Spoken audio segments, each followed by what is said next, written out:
1 out of every 4 aircraft carriers on Earth belongs to the United States. That statistic alone already sounds absurd. Until you hear the second part, the combined flight deck space of U.S. carriers is more than double that of every other nation on the planet combined. And while countries like China and Russia absolutely worry about American carrier numbers, the bigger fear is something else. It's the quality. Because the U.S. doesn't just operate carriers, it operates supercarriers. And the newest one entering this exclusive throne room of sea power is a ship designed for the 21st century, built to dominate the modern battlefield, and engineered like a moving city of steel. Welcome to the USS John F. Kennedy.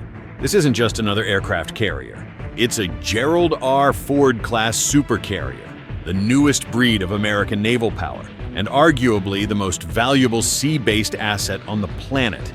And if you're wondering why these ships matter so much, here's the blunt answer. An aircraft carrier is not simply a warship. It's a floating airbase, a mobile command center, a logistics hub, a radar tower, a missile defense platform, a political message, all packed into one single ship that can sail into any ocean anytime without asking permission from anyone. That's why, whenever the United States faces a major crisis, the carrier group is often the first heavyweight chess piece to move. And the USS John F. Kennedy is built to be that piece.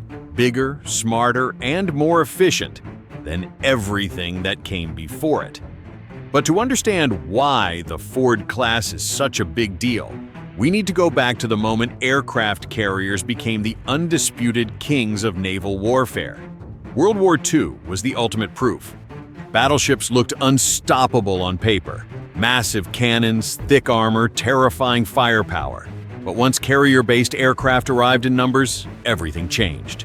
Suddenly, the deadliest weapon at sea wasn't a gun. It was an aircraft.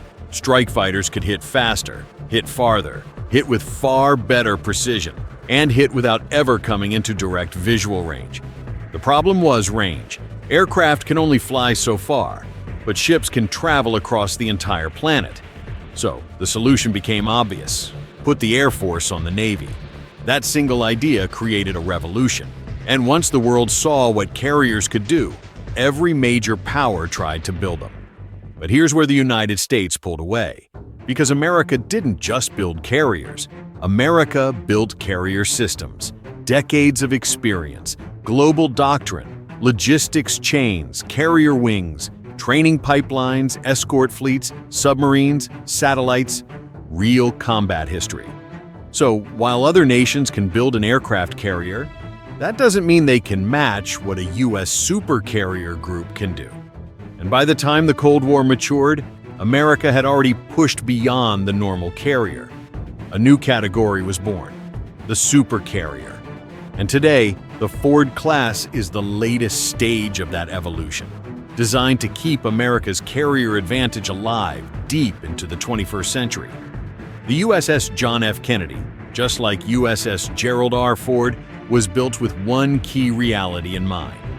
Modern warfare is faster, more networked, more missile-heavy, and more information-driven than ever before. So the carrier had to become more than a runway at sea. It had to become a high-tech battle platform capable of generating enormous air power, defending itself, and surviving in the age of precision weapons. And that's why the Ford class isn't defined by one improvement. It's defined by a stack of upgrades that collectively turn it into something different. First, power. A supercarrier doesn't just move. It produces electricity on a scale that most cities would envy. The USS John F. Kennedy is powered by 2 A-1B nuclear reactors. These are the most advanced carrier reactors the U.S. has ever built, generating around 25% more power than the A-4W reactors that powered the older Nimitz class. That extra power matters because modern carriers don't just need propulsion. They need energy for sensors, computers, communications, aircraft systems, and most importantly, future systems that aren't fully deployed yet, including advanced electronic warfare and potentially directed energy defenses. Basically, the Ford class was designed with headroom. It's a carrier built not just for today, but for the upgrades of the next 30 years. Second, deck space. The flight deck on USS John F. Kennedy is enormous, over 1,100 feet long, with a beam around 256 feet. That's longer than 3 football fields. And the point isn't just big ship flex. A larger, more efficiently designed deck directly improves what matters most for carriers: sortie generation. A sortie is a single aircraft mission launched from the carrier deck, and sortie rate is arguably the single most important measurement of carrier combat power.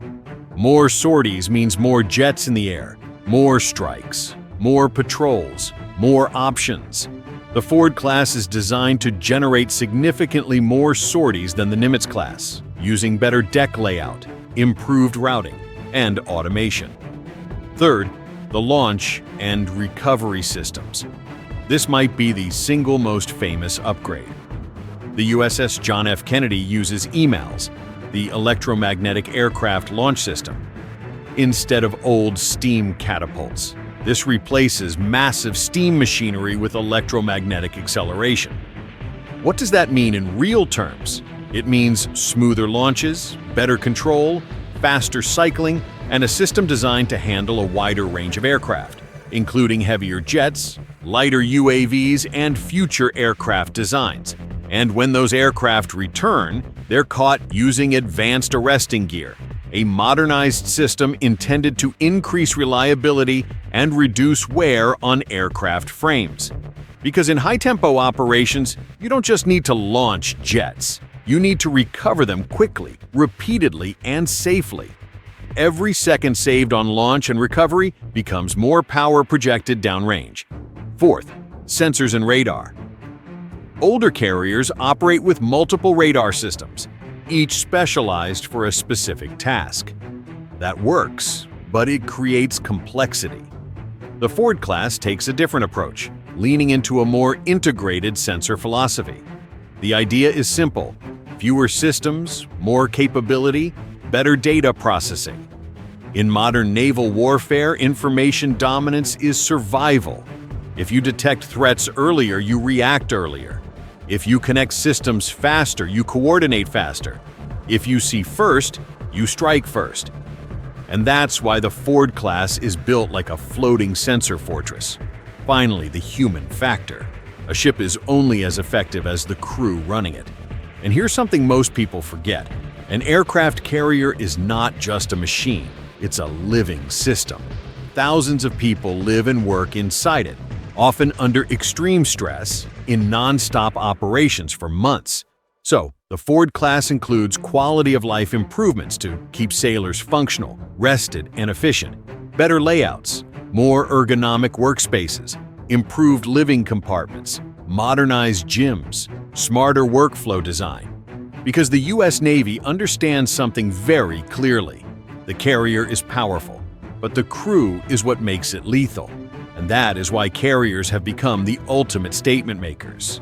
They don't just win battles, they influence politics. They can move across oceans without needing permission from foreign bases. They can operate independently, backed by a carrier strike group. And when they arrive in a region, they instantly change calculations for everyone watching. That's why nations compete so aggressively in this space.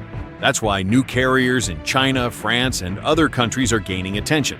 But as of right now, in both scale and operational power, the U.S. Ford-class supercarrier is still in a category of its own, and the USS John F. Kennedy is the newest symbol of that reality. So here's the question: is this the peak of carrier power? Or is it just the beginning of something even more extreme, like unmanned carrier air wings, loyal wingman drones, or weapons that completely redefine sea warfare? Drop your thoughts in the comments. And if you enjoyed this breakdown of the most advanced supercarrier on Earth, hit like, subscribe, and I'll see you in the next one.